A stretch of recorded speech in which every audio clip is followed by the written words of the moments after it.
जब से मेरा नाम अनाउंस हुआ है, इनके इतनी मिर्ची लग रही है, इतनी मिर्ची लग रही है कि दिन रात मुझे अपमानित करने में, दिन रात मुझे कलंकित करने में, मुझे दोष लगाने में दिन रात लगे हुए हैं। नवरात्रों में भी इनको चैन नहीं है।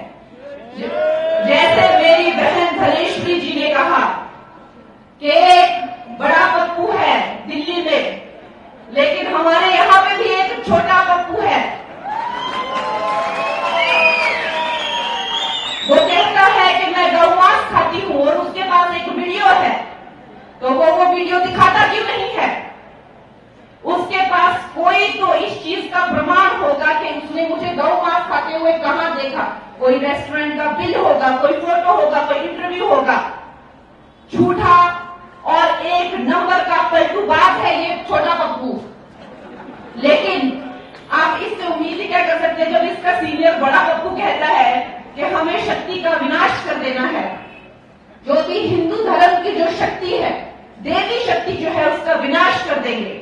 तो जब बड़ा पप्पू ऐसे बातें करता है तो छोटे पप्पू से क्या उम्मीद की जा सकती है?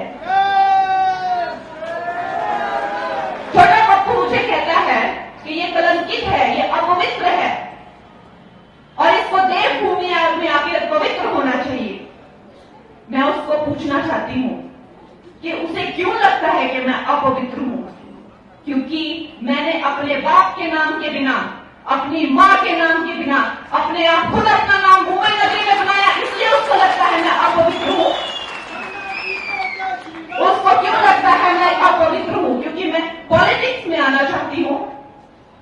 उसकी क्यों जल्दी है कि मैं पॉलिटिक्स में आना चाहती हूं? मैं अपनी महिला बहनों को पूछना चाहती हूं कि ये जो पुरुष प्रधान समाज है, आज तक हमने इनको वोट दिए हैं, आज तक हमने सब सपोर्ट किया है, लेकिन आप अपनी आंखें बंद कीजिए और अपने आप से पूछिए, जब आप सोचते हैं कि सेंटर में कितनी महिलाएं हैं, मिनिस्टर कितनी महिलाएं आपके सामने आती हैं? 2-3। आप जब राज्य में सोचते हैं कितनी महिलाएं मंत्री या मुख्यमंत्री हैं, कितनी महिलाएं आपकी आंखों के सामने आती हैं? 2-3। यही क्या हमारी बेटियों का भविष्य है?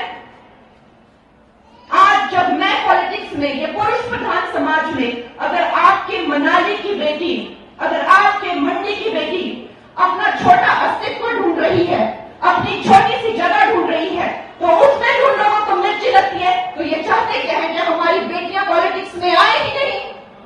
क्या ये पॉलिटिक्स जो है सिर्फ और सिर्फ पुरुषों के लिए ही रह जाए? एक तरफ ये पुरुष हैं और एक तरफ हमारे मोदी जी हैं, जिन्होंने महिलाओं को 33% आरक्षण दिया पॉलिटिक्स के लिए।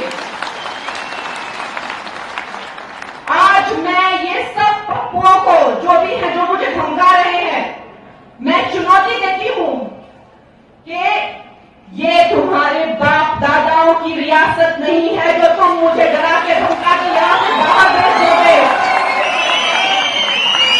ये नरेंद्र मोदी का नया भारत है।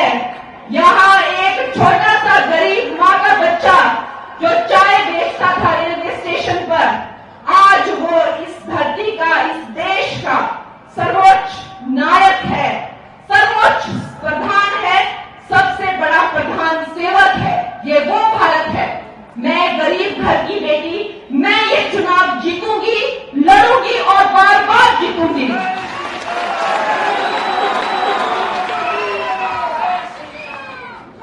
ऐसे राजा बेटा मुझे बहुत मिले हैं, यही नहीं मिले, हर जगह मिले हैं। फिल्म इंडस्ट्री में भी इन राजा बेटाओं को मुझसे बड़ी प्रॉब्लम थी। वहां पे महिलाओं का शोषण करने का प्रचलन था, लड़कियों को इस्तेमाल किया जाता था, चुप करा के भगा दिया जाता था।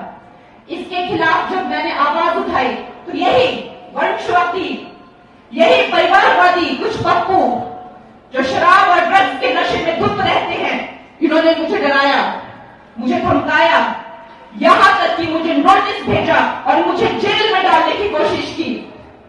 लेकिन मेरा कुछ नहीं बिगाड़ सके। इन्होंने मुझे खत्म नहीं किया, मैंने अपनी फिल्मों से हीरो ही खत्म कर दिए।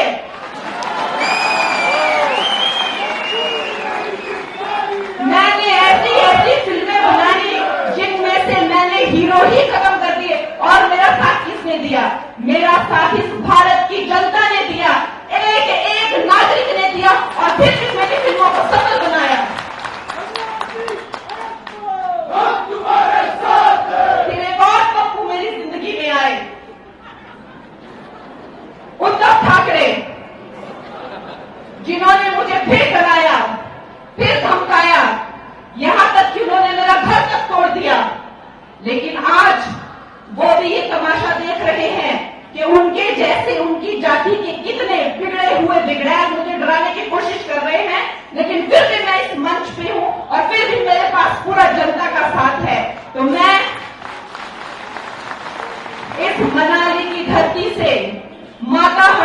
की धरती से ये प्रण लेती हूं कि मैं यहाँ वापस आऊंगी और आप लोग जब मुझे विजय बना के यहाँ वापस लाएंगे तो हम अपनी बेटियों के लिए और अपने समाज के लिए एक बहुत बड़ा उदाहरण बनाएंगे कि हमारी बेटियां हर क्षेत्र